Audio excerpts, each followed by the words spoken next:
Well, Tim is ready to go. Maybe we'll have a couple more people trickle in, but it's my pleasure to introduce Tim Reed for this session today.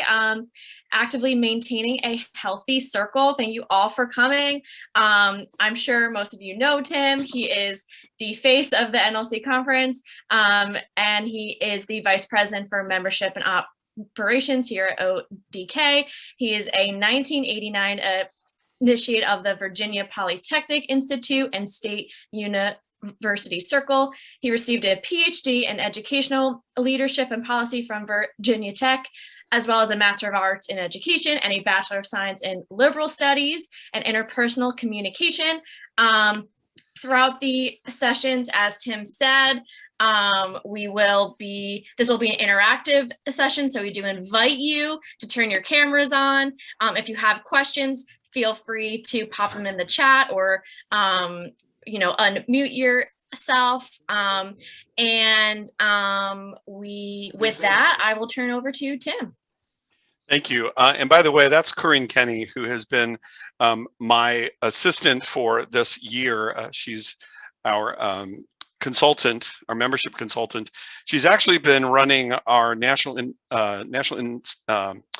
virtual initiation ceremonies. I can't even get it out for this spring, of which on Thursday night, we have 350, I think 390, something like that, members that we will induct into ODK using the virtual platform. So we have learned a lot this year about doing virtual things. And I've been excited and blessed to have Corinne join me this year. So round of silent applause or hands up or whatever for Corinne for helping out this year. Yeah, there you go. Jazz hands. I like that, Sally. Thank you. All right, I'm going to share my screen. I promise we're not going to have there are slides, and I'll make this deck available to everybody. It's not really about the slides. What this is really about is the conversation that I'm hoping we will have. So there's 4 things I want us to get out of this session. One is really basically sort of define what a healthy circle is, to learn about a healthy circle, to explore the ways to encourage engagement, because that's key to what we're talking about. For some of you, I may question some of your assumptions about ODK. Every time I've talked about this with circles, someone's go, but I thought ODK was, and that's probably not true in many cases. And especially if your perceptions are coming from the 1970s or the 60s or 1914, we're a little different than we were. But most important, and I want to spend most of the time this afternoon literally talking and having you share your experiences, and let's kind of walk through that. And not just your experiences in the past, but some of the experiences of this conference. There have been some amazing sessions, and as I have popped in and out of different ones, a lot of them apply directly to what we're going to be talking about here. So please share those experiences and share what you've learned. So we're going to start first with a poll, not really a poll, but we're going to call it that. So we're going to start with the chat. I want you to post these answers into the chat, and we will watch that as it comes up. So why are you attending this conference?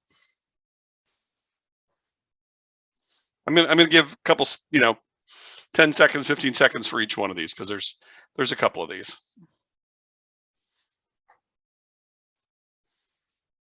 I need to see comments. Come on, people, in the chat, let's go.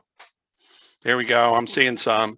Grow my ability, gain my knowledge, help myself. I like that. Good. Okay. Number 2. If you were in True Colors, and even if you aren't, if you know anything about True Colors, what's your brightest true color? Who were you? What are you? Or what 2 colors were you? There we go. Gold, orange, blue, green. Seeing blue and gold. Blue first, gold second, green, gold, green, good. I did not take it, but I've been informed by my staff that I am green and gold. Just telling you that. Everybody here at ODK has determined that I'm green and gold, so I guess that's what I am. How many concurrent sessions have you been at so far in this process? This is the 6th available. How many have you attended, or at least popped into? Ooh, this is my 6th. Tori gets points. Kent 6. Josh 4 to 5. That's great. Nathan, how can you not remember? Third, Montana, great. Brittany, great. Second, fantastic. Part of the whole concept of having this conference and having these opportunities is for you to take advantage. And we're going to talk a little bit about taking advantage of other opportunities a little bit later in this. So if you could name one takeaway, what's one takeaway from one of those sessions? Just something you learned in one of the other sessions that it's just really sticking out in your head.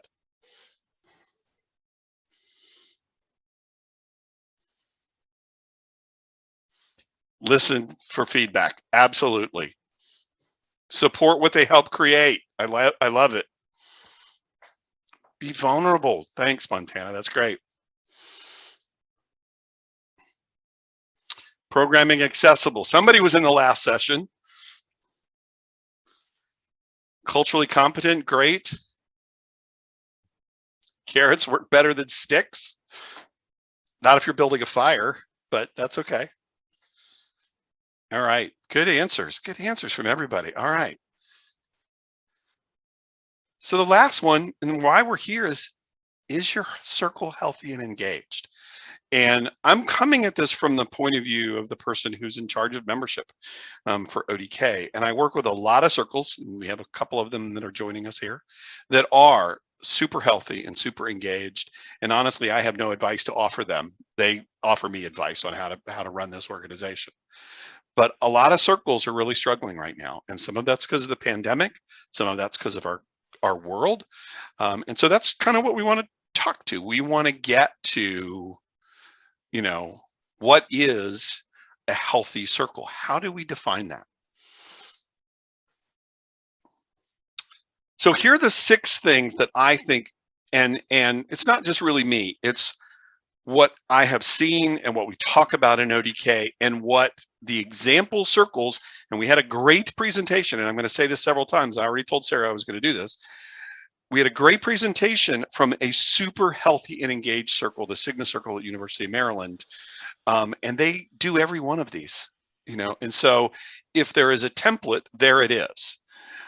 It is the Cigna Circle. And we've got some others just like that.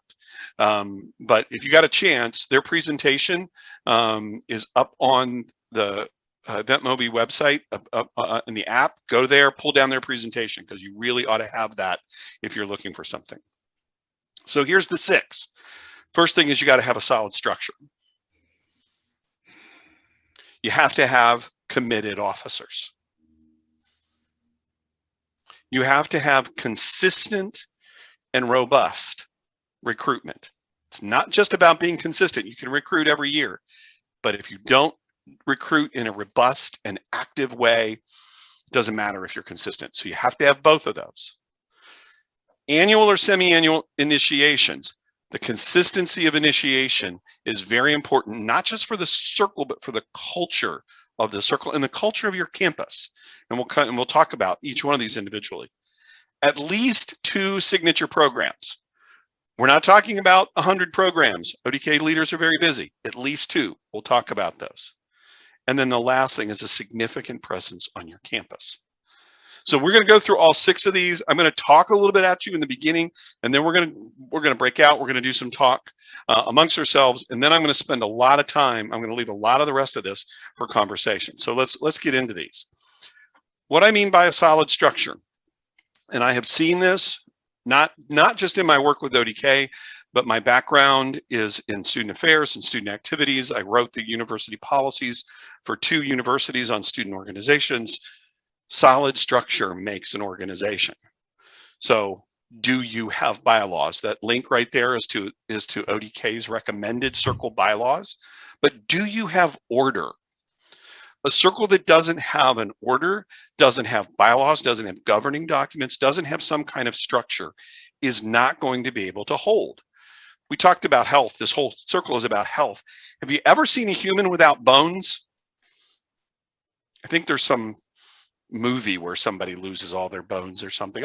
Actually, in Harry Potter, if you remember in Harry Potter, one of the Harry Potters, he loses all the bones in his arm, and it's just blah, blah, blah. Without structure, we don't exist. And I'm not saying it has to be super structure. It's just structure. But without the bones, without something that forms you, then your circle cannot be healthy. It cannot stand. It cannot be active. You become a blob of a circle, and that's not what we're looking for. So you have to have those bylaws. And I'm not going to go into the details of bylaws. I could do a whole session on bylaws. But the idea is you must have a structure, something that forms your organization. You have to have routines. As much as we all say we hate routines, we actually thrive on routines. And the research is pretty clear on that. Organizations with strong routines that are reviewed regularly, because routines that are purposeless don't help an organization, but routines that are created to help organizations get the tasks done in a regular, efficient, and effective manner are really good. And so does your circle have routines? Without a routine, meaning we recruit at this time every year, we elect our officers at this time every year, we do our initiation at this time every year, we do a service project in the fall, we do a leadership project in the spring, that's a routine. Everybody in the organization knows what's to come. You know why that's so important? For our organizations, which are leaders of leaders, if you listen to Nancy this morning, leaders of leaders, you need those routines, because super busy people need to know when they're going to be committed. I'm going to be committed for these 3 activities during the year because I'm a member of ODK. I need to know that before I start my year. It can't be all of a sudden in November, oh, hey, we're going to put on a major leadership program at the end of December. Whoa, wait a minute. My December is already booked. So routines become very important. And meetings are critically important. And I know we all hate them. I meant to bring in, I have a meeting cup, which is one of those derisive cups about meetings. But we have to meet. Now, meeting, as we all know now, is a completely different thing than it used to be. We don't have to get in a conference room. We don't have to get in a meeting room in the student center or in a classroom building. We can do it like this. It's been interesting to hear, but I have heard from many, many circles that they actually are having better meetings now, more executives and more members attending meetings. And I think Brooke, actually, Sarah, is one of the people who said this. I see you nodding. Because they don't have to be in a physical place at a specific time. Why is that? Well, if I worked on 2 very large college campuses. I couldn't get students to certain meetings because they had class that ended at 6:50. Our meeting started at 7 o'clock. It was a 40-minute walk, or they had to drive to campus and they had to find parking, and they would never have made the meeting. So they didn't come to those meetings. Now we just Zoom them in. So we're actually seeing higher productivity because of electronic means than we saw before. But we're still having meetings. We still have to gather. Meetings can also be through chats, as long as they're organized. I've talked to one circle that says they have a chat meeting between their officers once a week. They all get on one of the chat apps. I don't remember which one it is. I think it's WhatsApp. They all get on that. They talk about what's coming up. They talk about what tasks need to be done. They go through that. So it's a chat meeting, but it's still a meeting. It's still an organizational structure. So think about these solid structure. We have rules to govern the organization. We have routines that fit those rules, and we have meetings to make sure that we're living up to the routines and the bylaws. Solid structure. Committed officers, and I don't mean committed to some kind of institution. I mean officers that believe in the organization and are there for the organization and make time for the organization. It's incredibly important to make time for the organization. 2 advisors. It's a requirement of ODK to have 2 advisors, but the reason it's a requirement is because we know it's needed. It's not just a requirement for requirement's sake. We know that it's very, very tough to be an ODK advisor. It takes a lot. I was an ODK advisor. I know what that means. The reality is it takes 2 to help a circle survive. So find those 2 advisors. If you don't have them, work with your administration. It's not just a matter of finding somebody who can sign off on the forms. It's finding somebody who is committed to student leadership development. And they might be in the strangest places. We have advisors from all over the campus. We have them in student affairs, academic affairs, athletics, health. It doesn't matter. We want people that are committed. Student officers. I cannot tell you how many circles right now we have that have a student president, no student vice president, no student treasurer, no vice president for recruitment. The president's doing it all. That's not a circle. That's not officers. Again, ODK requires 3, 2, vice president and president, and if the student treasurer is the finance person, then a student treasurer is required. But that's not, again, required for just an odd reason. It's required because that's what makes it healthy. That's part of that structure. I would highly recommend you have more. My circle that I helped create at VCU, we had a VP for recruitment, somebody who was specifically assigned to be in charge of recruitment. We had a VP for programs, somebody who was specifically assigned to make sure that our programs happened. One of the things that does is that also gives those individuals responsibility, accountability for the circle, but it also gives them, they buy into it. And if you heard, what was being said in some of the other sessions, give people the chance to create something and they're going to buy into it. So at the program, people have a chance to put their signature on those signature programs as something that they've helped develop or they've helped manage each year, then they're going to buy into it and they're going to have investment in it. So that's why you need those officers. The last one seems simplistic: elected, installed, and held accountable. But there's a lot of circles that I've worked with where if you imagine a line of all the members of ODK all lined up in a room, and we say, okay, who's going to be the president? Everybody else steps one step backwards, and then the person who did not step backwards is now the president. That's not the way to choose a president. It's not the way to choose any officer.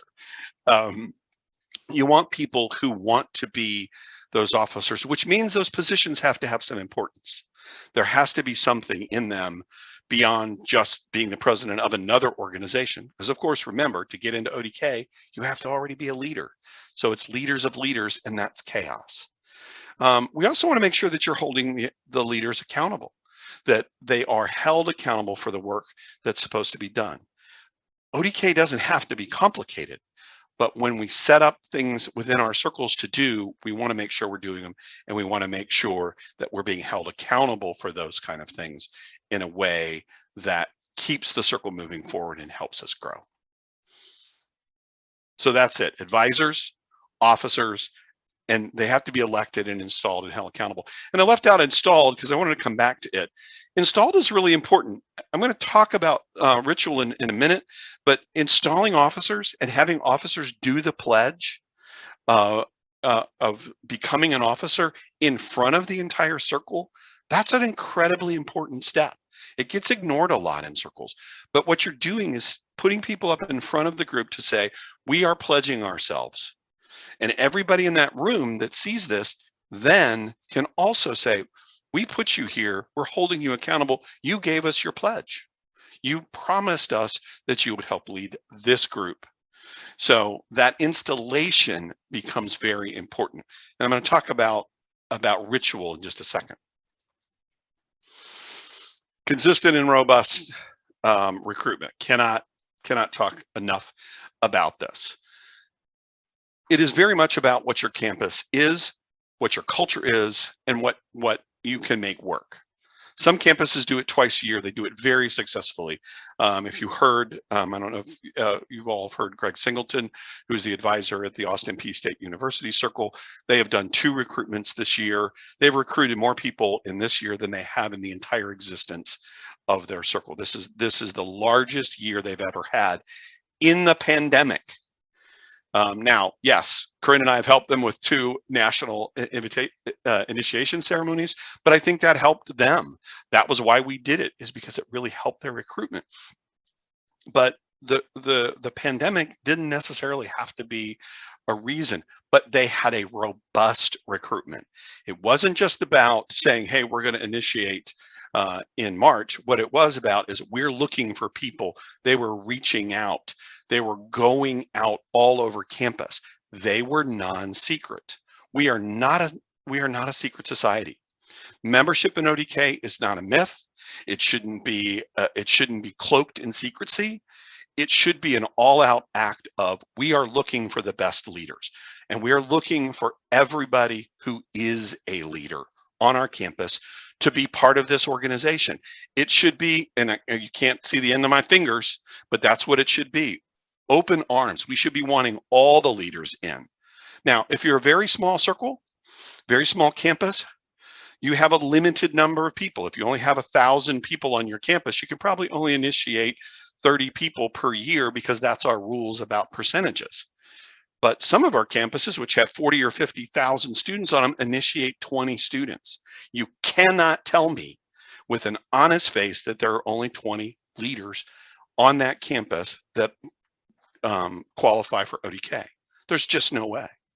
So there's got to be a way through a much larger system to make that happen. And part of that is seeking out however you can do that. Emails, social media, personal invitations, emails to the dean, meetings with the deans of the various colleges, meetings with student organizations, whatever it takes. That's why you need a recruitment team. And then the last thing that is so important about this robust recruitment is to seek diversity. And I don't mean diversity in color or gender or orientation. I mean diversity in leadership. Who are the different leaders on your campus and where are you finding them?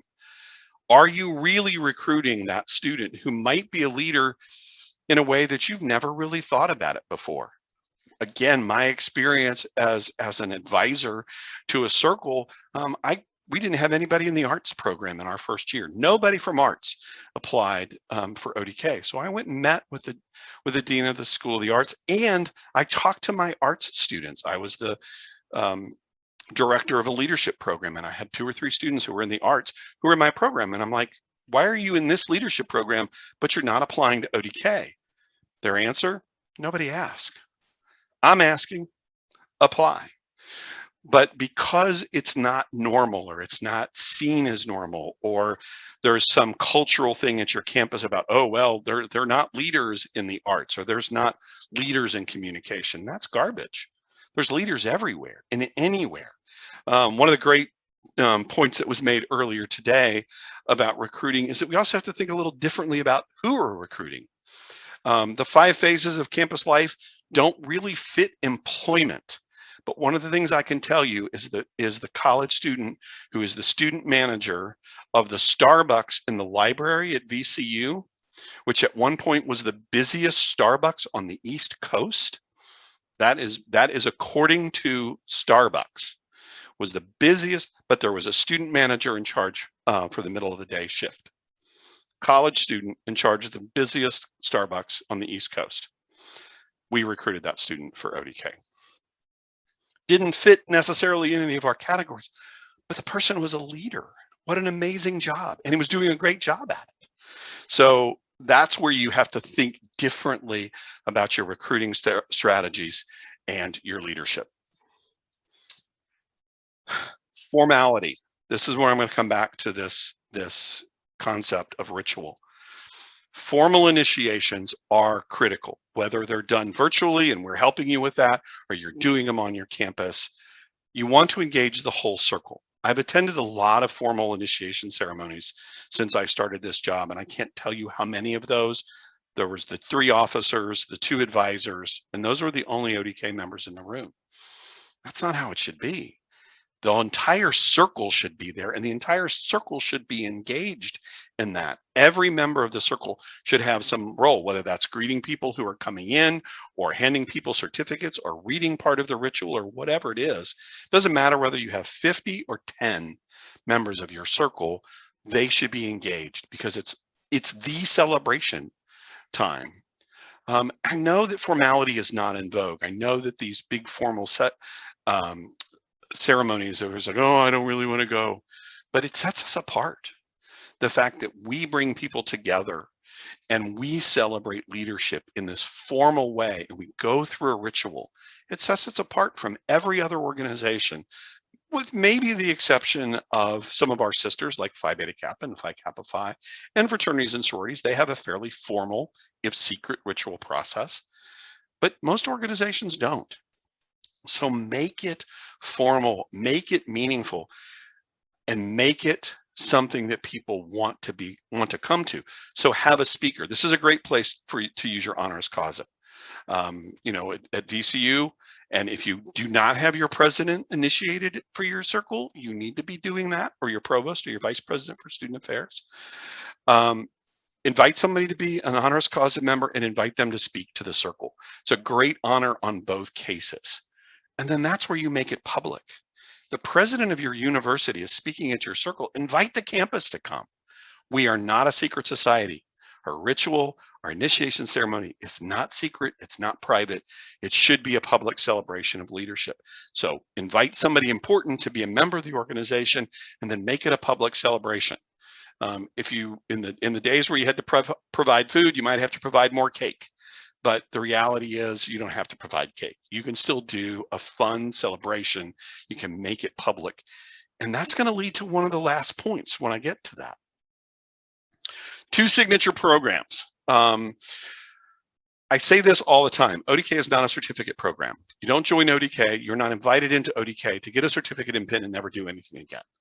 Some people do that, and we still want to honor leaders no matter what. But you need to make it clear as you're going into this that leadership in ODK requires a commitment. And so you want to make sure that it's not just about getting your certificate and your pin, you're going to be engaged. But we also know that you're leaders, and you can't do 20 programs a year. There are some circles that do a whole bunch of programs, good for them. Our recommendation is you do 2. You have a leadership program, something that brings leaders together, that's something that celebrates leaders, maybe something that creates change on your campus. Great. That's your leadership program. And then we're also about service. So is there some kind of service that your circle can do, or you join your circle with other campus organizations to create leadership, to create service, and do that? You know, probably the signature leadership program of all of our campuses is Morningside College, soon to be Morningside University, where the ODK circle runs their leadership program. They call it Into the Streets program. They close the campus. 900 students and faculty go out into the streets, and Morningside ODK coordinates the whole thing. Incredible program. Couldn't do it in COVID, but it's been a signature program for them. It makes them known, and people want to be part of ODK because they want to be part of that. It's not just their service program, by the way, it's also their leadership development program, because in order to be one of the site leaders as an ODK member for that, you have to be developed through them. So it's both a leadership program and a service program, best of all possible worlds. So this idea is what makes 2 programs. You don't need to do more than that. You don't need to do 50 programs. Remember, you're also doing an initiation ceremony, which a recruitment process is pretty intensive. So if you do that twice a year and you do 2 signature programs, that's really 4 programs a year. That's pretty busy. And then the last thing is you need to have a significant presence on your campus. ODK is the leaders of leaders. And the campus should know that. Membership in ODK should be something that people are proud of. When people are coming to events and the men or the women are wearing coats and ties or jackets or dresses or whatever they're wearing, they should have their ODK pin on. Ask people, are you wearing your ODK pin? Do you have that someplace where you can proudly display it in formal settings? Show that you have a presence on campus. Know the senior leaders on your campus. Presidents, provosts, VPs, your alumni director. What an important role ODK can play for the Alumni Association, because at some point there may be a really important alumni member who is really important to the campus, who's done great leadership, but maybe they only had a 2.6 when they were in college. Well, now they're a contributing alumni leader. They should be inducted into ODK as an alumnus. It would be a great honor for both the campus and for the circle to have those kind of people in. And a great suggestion that was made by our colleagues at Student Playbook, career directors. ODK is a career opportunity for people too. Those career connections you get the director of your career services engaged with your circle, induct that person if they're not, so that there's now a connection between ODK and those career networks that you have. 6 points, a lot of talking, and I want to get away from that. So we're going to go to breakouts. Corinne's going to help me with this. I want you to think about all the stuff that I just threw at you. And I want you to think of two different things. And we're going to send you to two different groups, and we want you to talk about it. ODK, leadership is about change. And so what transformative change would you like to see ODK create on your campus? What could your circle do to create transformative change on your campus? And then for the other group, what transformative change would you like to see for your circle? If your circle's great, there's still transformative change to happen. If your circle's struggling, there's a lot of transformative change to happen. So let's do those two. So Corinne, do your magic. Send us to sessions. Sounds good. So you just to reiterate, if you're going to breakout room 1, talking about change on your campus, and if you're going to breakout room 2, change in your circle. All right, we are coming back. Thank you all for seeing through this. I know this is the end of a long weekend for everybody, so thank you all for being here. Team 1, transformative change. Somebody tell me a little bit about what you talked about. Transformative change for your campus. Somebody, anybody. I don't mind going. Thanks, Rachel. No problem. So do you want me to do like an overview of what everybody said, or just, okay. So it sounds like we're experiencing new leadership and new dynamics of virtual experiences, and how we tap and induct, and how we are present and connecting with other clubs that are on campus that might not necessarily be honor societies. And you didn't say this word, Nathan, but it sounded like you were saying finding clubs that are in alignment with maybe the mission of ODK, either through service or scholarship or leadership. And it seems like that's how we're infiltrating there. ODK is trying to be a more diverse and inclusive circle. And so, yes, we try to work on that. Yeah, one of the challenges that I've had thrown at me from colleagues who are in other societies is like, you're trying to poach our members. And I'm like, no, we're not trying to poach your members. Our members can be members of your organization, and your organization members can be a member. You know, it shouldn't be exclusive in any way. Leadership is universal. And so we should be represented by every possible group. And that's one of those myths that we hear all the time is, oh, well, if you're an ODK, you really shouldn't be in something else. No, if you're an ODK, it means you have been in other things. It means you have been a leader somewhere else, and you absolutely should be an ODK. So that's great. And I did, when I popped in, I heard the thing about changing administration, and that's one of the things that I would highly encourage. It's really hard to get to a new president or to a new provost because they are so protected by their stabs and by their routines and by their machines. I get that. But if you can find a way, whether it's inviting that president, most presidents, no matter how large the school is or how small, know that they have to connect with students. They know they have to because it's part of their job. So how can you get them to connect to the ODK students, those student leaders, and say, hey, we're a group of leaders. If you want to have a conversation with leaders, we can make that happen because we got a room full of them. And you don't have to go to just the SGA or to the program board or to the Greek Council.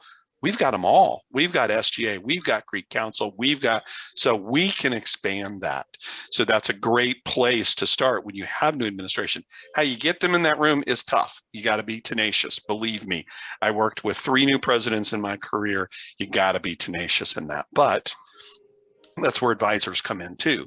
Advisors have those connections many times with faculty or deans or VPs for student affairs and can make those connections. So, all right, room 2, transformative within your circle. What would you like to see?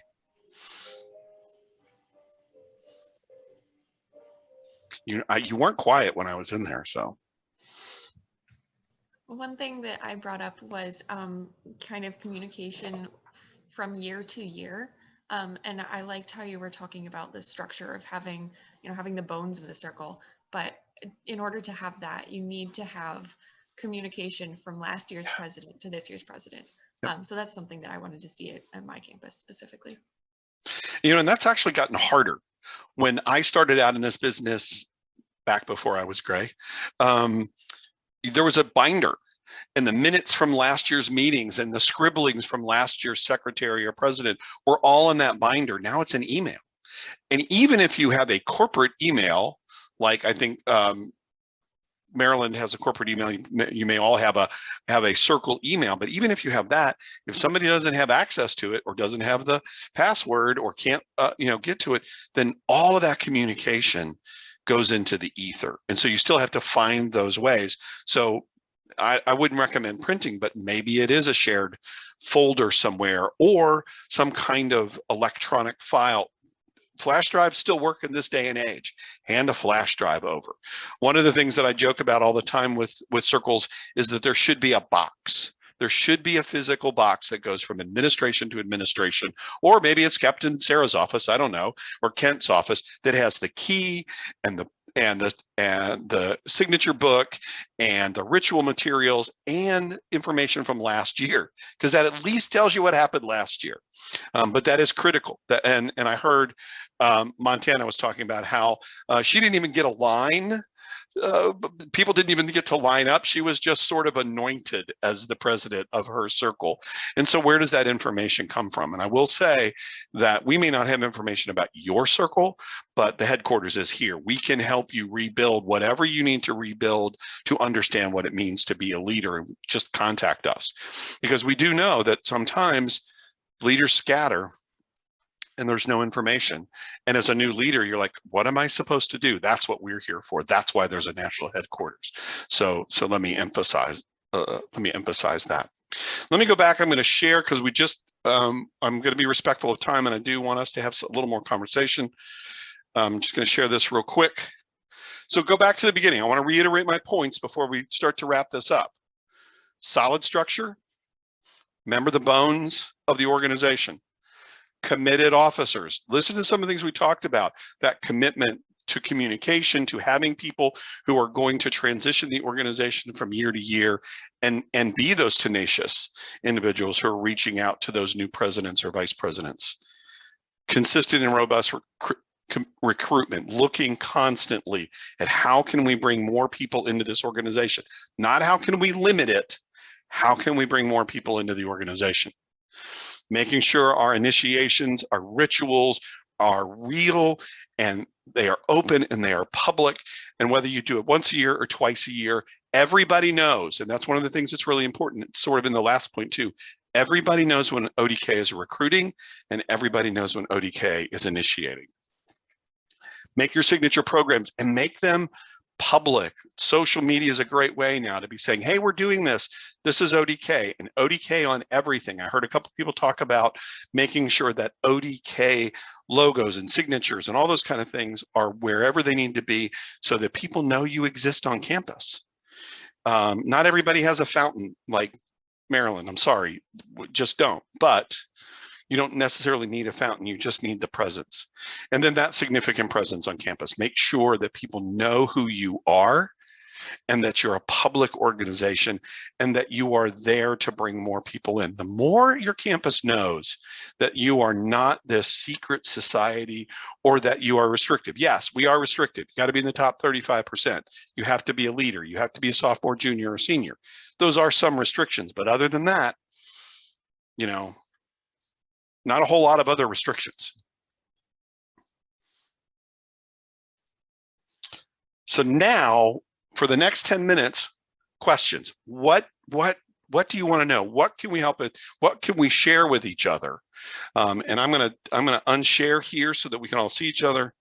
What are the questions? What do you want to know, or what do you want to share about your experience that might be good for others? I think something that we discussed within our group was that it's hard to keep consistency of strong leaders because they're overly involved. So how do you keep them committed and wanting to come back to ODK? I think one of those things, and the answer to that is obviously the commitment from the individual.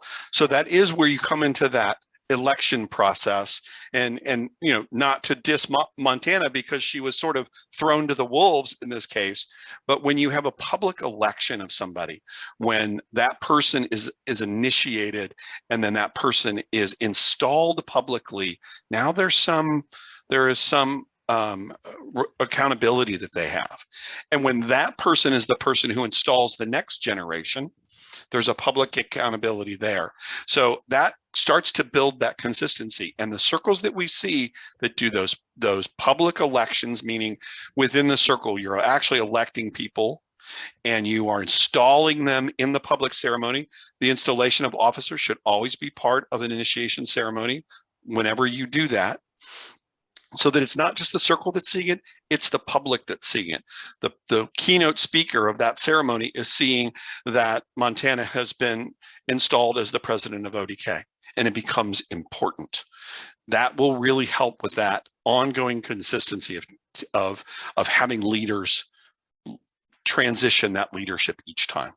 It's a great question. What else? Can I add something to that, Tim? Absolutely. So I couldn't see who asked the actual question, but It was Melissa.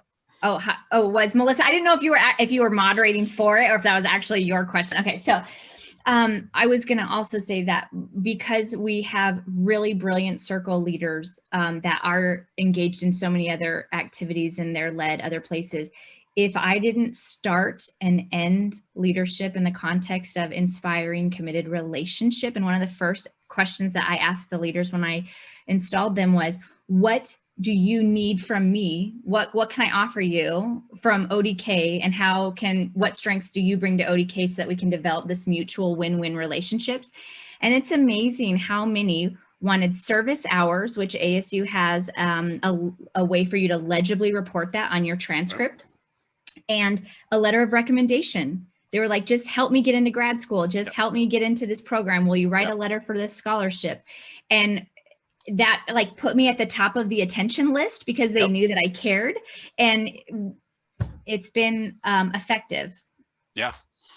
Well, nobody, this sounds terrible. Nobody does anything that doesn't have some self-interest. We want to believe that we all have some altruistic thing, but we all have some reason. Sometimes it is, I just want to feel good and I want to do something. But again, it's, I want to do something. There is some self-interest in that. And there should be no bones about saying, you know what? I cannot tell you how many letters of recommendation I wrote for ODK members. In fact, three of my past presidents all have either got into grad school or got jobs because of references that I wrote. I was one of 2 references, and those references were referred to in their interviews because they were stellar and they knew that. So that is important. The other thing is it's limited. As long as leaders know that this is a limited commitment, it's not a never ending. You are not going to have to be the ODK vice president for recruitment 24/7 for the next 12 months.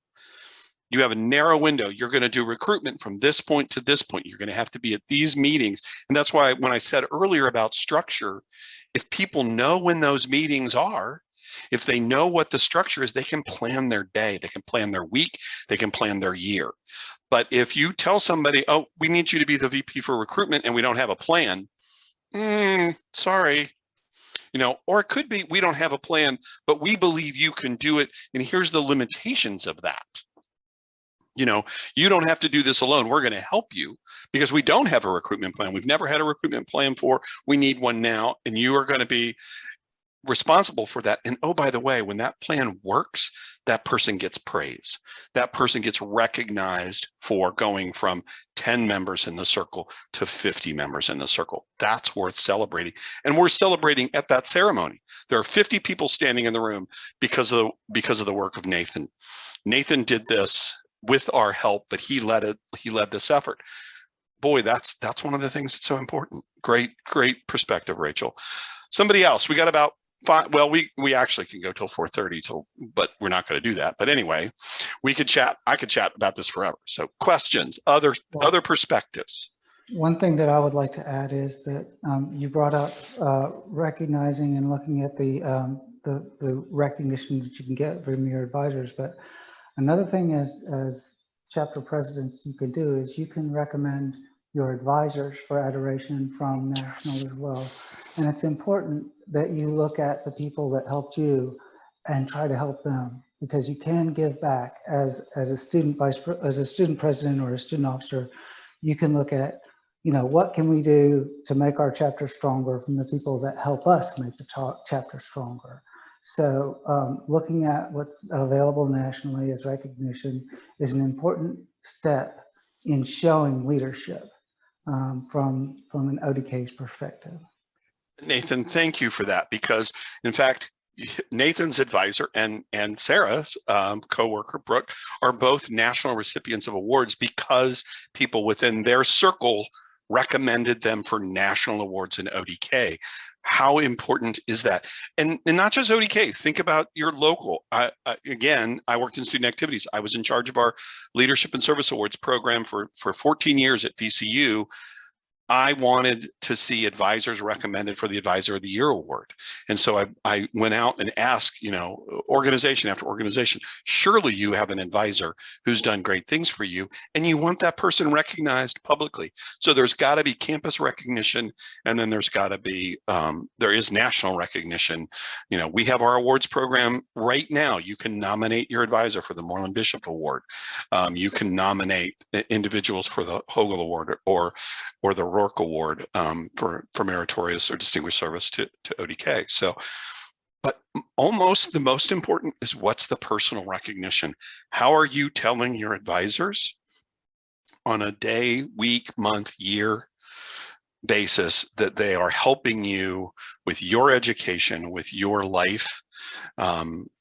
That personal recognition is maybe just as important in some ways as the national. But Nathan, thank you for that. That was my remiss for not bringing that up, but that's why I have all of you. Other comments, other questions?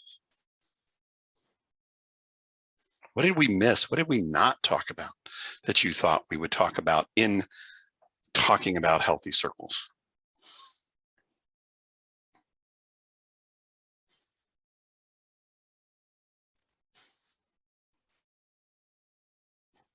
Silence. I don't like silence. Can you speak to and I asked this in the meet and greet with the board meeting, and Tara Singer had basically said, well, hold on. I'd asked, like, okay, well, for virtual clubs, do you have, like, what opportunities am I missing? And if anybody else has like space or thoughts, since there's a silent space, and I'm going to clinch the opportunity to maybe revisit the idea. Well, I will say, Rachel, I've been doing this business for nearly 35 years. And the concept of virtual clubs is actually not new, but how we do it is.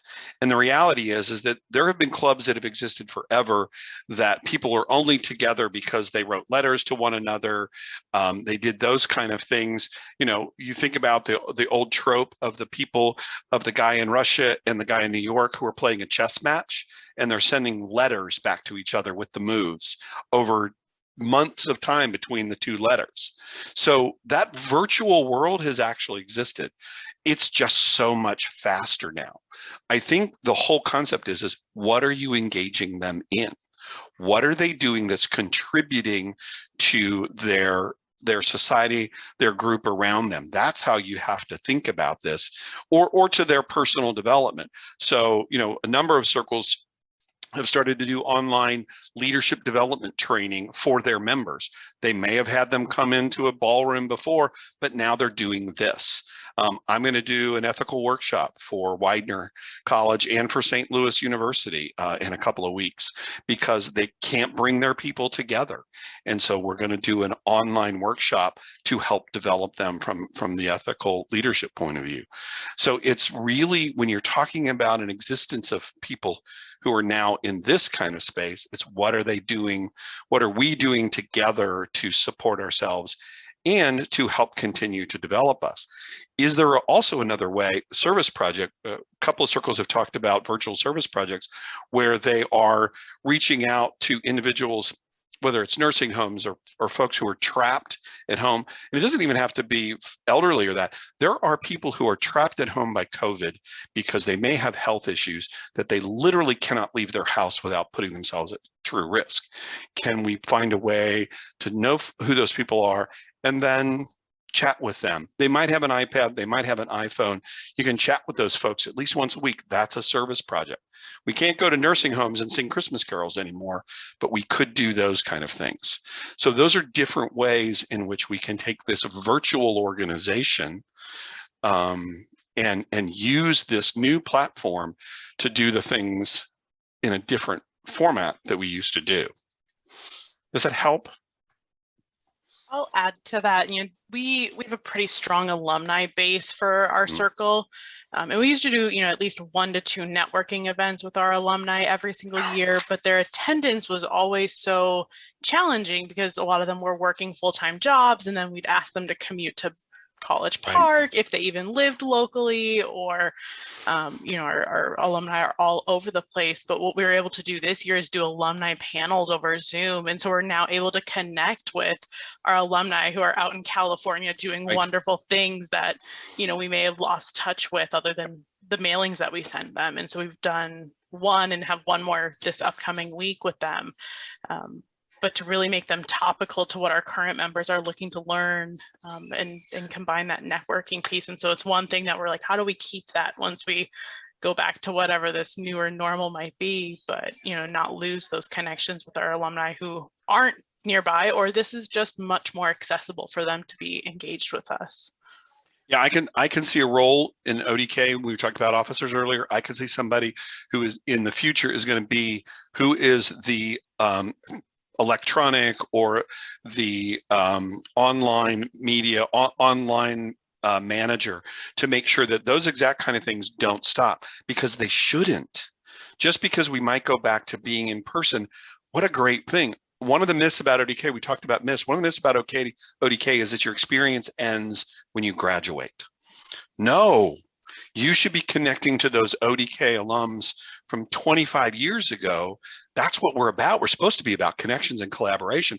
Sarah, what a great example of how the new world has sort of given us the opportunity to say, well, we can't bring the alumni from ODK. We can't get the members from California to come to a conference because it's so expensive to fly, but we can do that now. And so, yeah, what a great example of how do you bring and how do you enhance your circle and enhance those connections by utilizing the technology that we've been forced to use. So let's hang on to it, you know. We are past time, and as I said, I could talk forever. I think Melissa was going to say something, and then we probably should wrap this up so that I can actually do my job and go on to the final program. Sorry, I had Melissa? a question for Sarah. In terms of bringing back alumni, how do you keep that, or I guess, like, do you have a database for all your alum? Like, how do you, okay. We do. We have a very strong database, and we connect with, we have our own kind of development arm out of the Division of Student Affairs. And so we're tracking our alumni in our development database as well as our own, you know, ODK database. And so we very much are in tandem with our development, because we know that they go hand in hand in a lot of ways. A lot of the programs that we're able to put on and continue that are traditional are because of the support of our alumni. So we keep a pretty robust database on them, and ask them in all of our, we do a twice a year newsletter and ask them every single time, if something has changed in your life or you want us to highlight something or just note something on your file, let us know. And so we try to reach out to them in many ways, and we do videos and holiday cards, and so we really just try to keep ourselves in their mind. And your alumni director is going to love you for that. So if you can help get that started from ODK on your campus, alumni directors, believe me, I've worked with a lot of them. They always want to know where people are, and they really want to know where the campus leaders were. One of my projects when I was at VCU was to try and identify, because we had really bad records, we tried to identify all the presidents and vice presidents of the SGA for the past 40 years, because we didn't have records. So I spent a day and a half in the library archives going through campus newspapers, trying to find the names of the student presidents of the SGA, vice presidents, and then giving that to our alumni association so then they could do the research. Do the same thing with ODK.